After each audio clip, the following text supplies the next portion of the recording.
Good morning. I learned from Itzik to say it. You can change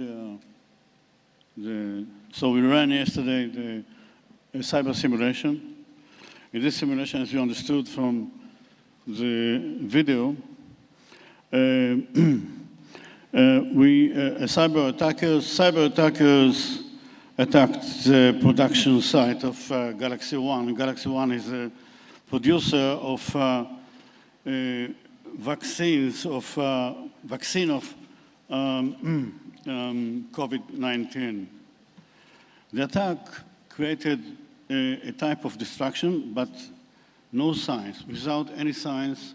And these batches that were tagged by numbers are known by the attackers, and they're not releasing these numbers until they have the money of $140,000.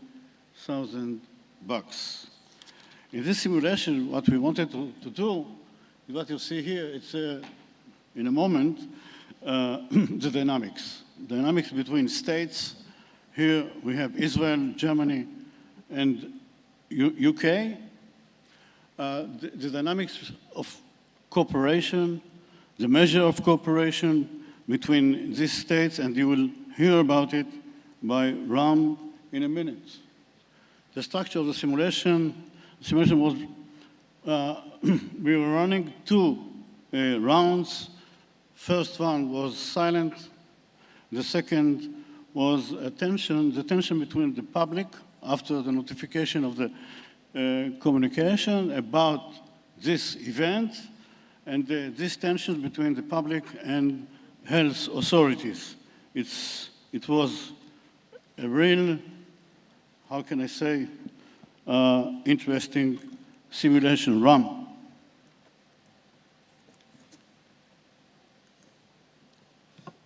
Thank you, Haim.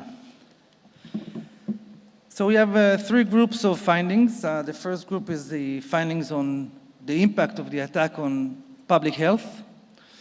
The second group is the findings on the ability to conduct international crisis management rather than national crisis management, and some aspects of attribution, paying ransom by governments, and insurance.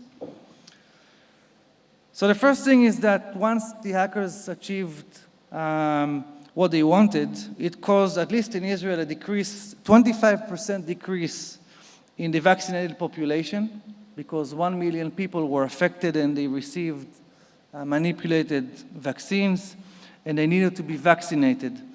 The problem is that we assessed that recovering from the attack would take months. It will take Galaxy One, which is the pharma company, between 3 and 4 weeks to investigate the attack. We will need to put another effort in the logistics, which is the cold transportation of the vaccines, which is a global effort. That will mean that there's going to be a global impact on the attack as well. There will need to be a shutdown of the manufacturing immediately.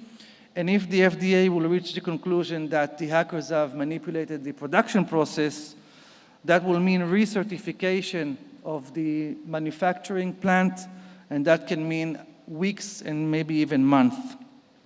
Countries will need to increase serological tests because the population will want to know if they received the right vaccination or not, which will cause probably a loss of trust, which will need to be recovered by national efforts.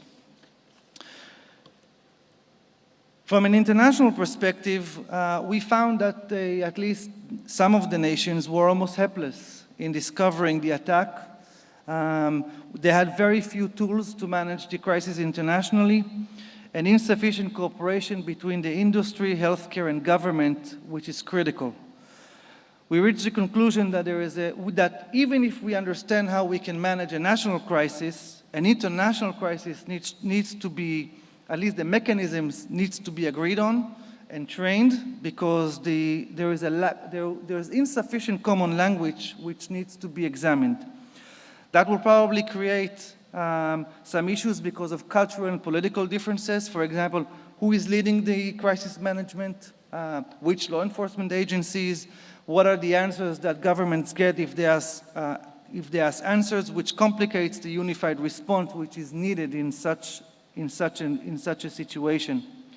We need to be able to leverage international treaties, for example, the Budapest treaties, because this is the tools that we have at our disposal.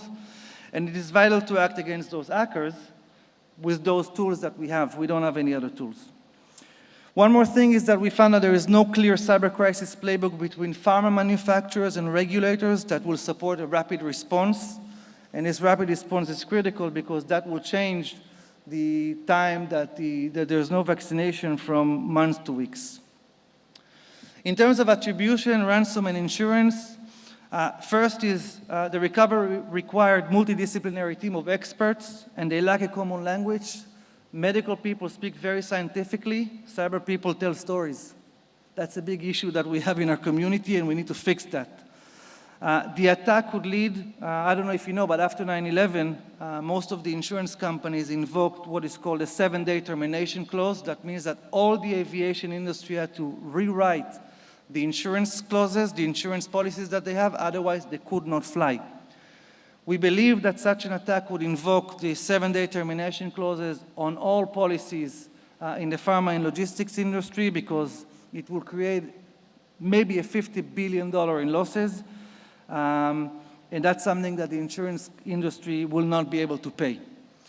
Negotiating and paying ransom by private companies is something that we're quite used to, but paying ransom by countries is a completely different story. It is a political challenge, and it's not such a straightforward thing. Money is not an issue for nation states, but it is an issue from a political standpoint. And therefore, the first thing that is critical here is to be able to conduct attribution and maybe find other ways of achieving the same thing without paying the ransom.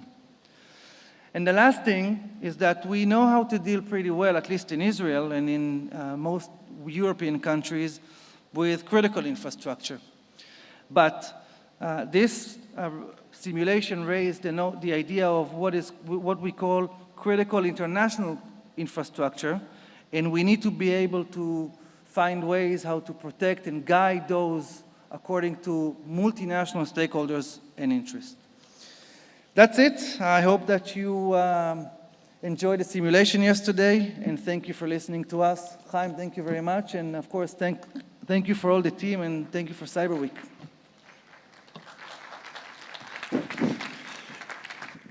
Thank you so much. This is it, ladies and gentlemen. This is it.